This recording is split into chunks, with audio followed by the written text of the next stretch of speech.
Hello everyone. एक बार फिर से स्वागत है आपका हमारी वन लाइनर सीरीज में। तो चलिए आज की वीडियो को हम शुरू करते हैं। सबसे पहली पंक्ति है आपकी, जो कि काव्य शास्त्र से संबंधित है। रसमय वाक्य ही काव्य है। यह पंक्ति किसके द्वारा कही गई है? तो इसका आंसर आपका रहेगा आचार्य विश्वनाथ के द्वारा। नेक्स्ट है आपका, रमणीय अर्थ का प्रतिपादन ही काव्य है। रमणीय अर्थ का प्रतिपादन ही काव्य है, पंक्ति है पंडित राज जगन्नाथ की। नेक्स्ट है, भाषा के माध्यम से प्रकृति का अनुकरण काव्य है अरस्तु का। भाषा के माध्यम से प्रकृति का अनुकरण काव्य है, ये किसने कहा? अरस्तु ने। यह कथन किसका है? अरस्तु का। स्पष्ट संगीत कविता है, ड्राइडन ने ये पंक्ति कही है कि स्पष्ट संगीत ही कविता कहलाती है। छंदमयी वाणी कविता है, जॉनसन ने कहा है। संगीतपूर्ण विचार काव्य है, कार्लाइल ने यह पंक्ति बोली है। सत्य और काव्य सौंदर्य के सिद्धांतों द्वारा निर्धारित उपबंधों के अधीन जीवन की समीक्षा का नाम काव्य है, मैथ्यू आर्नोल्ड ने यह पंक्ति बोली है। सरल, प्रत्यक्ष तथा रागात्मक अभिव्यक्ति काव्य है, जॉन मिल्टन के द्वारा कही गई पंक्ति है। शांति के क्षणों में स्मरण किए हुए प्रबल मनोवेगों का सहज उच्छलन कविता है, यह पंक्ति वर्ड्सवर्थ द्वारा दी गई है। नेक्स्ट है, उत्तम शब्दों के उत्तम रचना विन्यास को कविता कहते हैं, कोलरिज का ये कथन है। कविता सुखीतम और सर्वोत्तम मस्तिष्क के सर्वश्रेष्ठ तथा प्रसन्नतम क्षणों का लेख है, यह शैली का कथन है। काव्य सौंदर्य की लयपूर्ण सृष्टि है, ये एडगरे एलन ने बोला है। अंतःकरण की वृत्तियों के चित्र का नाम कविता है, आचार्य महावीर प्रसाद द्विवेदी। ये बहुत इंपॉर्टेंट है। अंतःकरण की वृत्तियों के चित्र का नाम कविता है।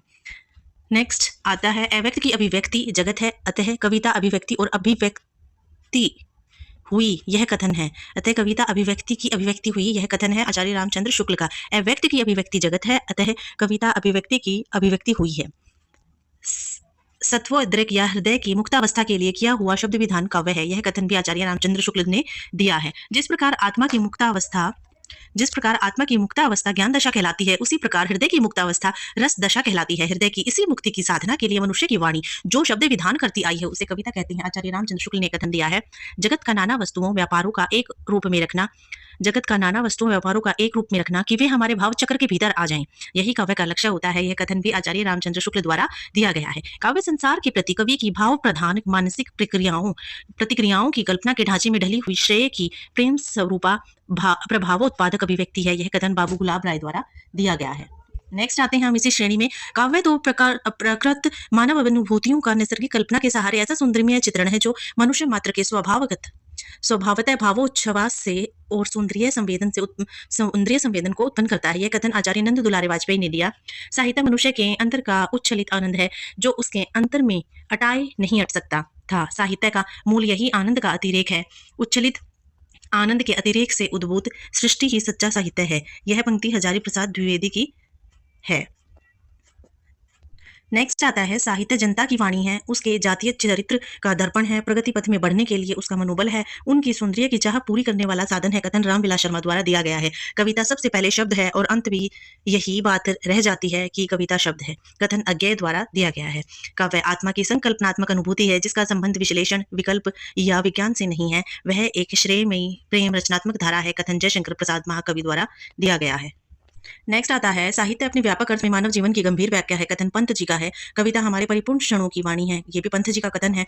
मुंह में बचे हुए चावल के स्वाद को कुछ अदृश्य कंकीड़ियों के हस्तक्षेप से बचाने का नाम है कविता, ये पंक्तियां केदारनाथ सिंह की हैं। कविता शब्दों की अदालत में अपराधियों के कटघरे में खड़े एक निर्दोष आदमी का हलफनामा है, पंक्तियां धूमिल ने दी हैं। कविता भाषा में आदमी होने की तमीज है, ये भी पंक्ति धूमिल द्वारा बोली हुई है। अब आते हैं हम काव्य हेतु पे कि काव्य हेतु क्या है, काव्य हेतु कितने हैं, ये इसके कितने प्रकार हैं, सब हम काव्यांग में ये सारी चीजें हम काव्य हेतु में ही पढ़ेंगे।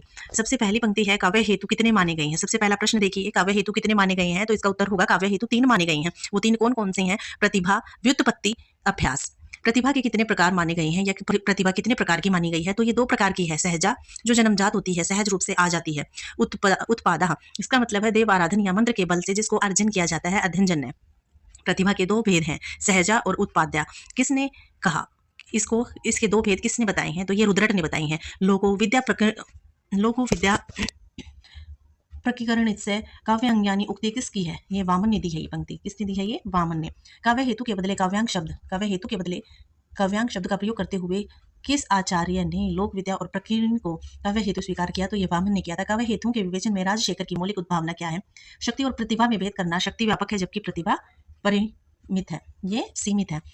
स्मृति, मति और प्रज्ञा, बुद्धि के ये 3 प्रकार किसने माने हैं? राजशेखर ने माने हैं। कार्ययत्री प्रतिभा, भावयत्री प्रतिभा बताया है इसको राजशेखर ने। सहजा, आहार्य, अप्रादेशिक प्रतिभा के आधार पर कवियों की क्रमशः 3 कोटि, सारास्वत, आभ्यासिक और औपदेशिक का निर्धारण किसने किया? तो ये राजशेखर जी ने किया था। दंडी के अनुसार काव्य हेतु नैसर्गिक प्रतिभा, निर्भ्रांत शास्त्र ज्ञान, अमंद अभियोग है।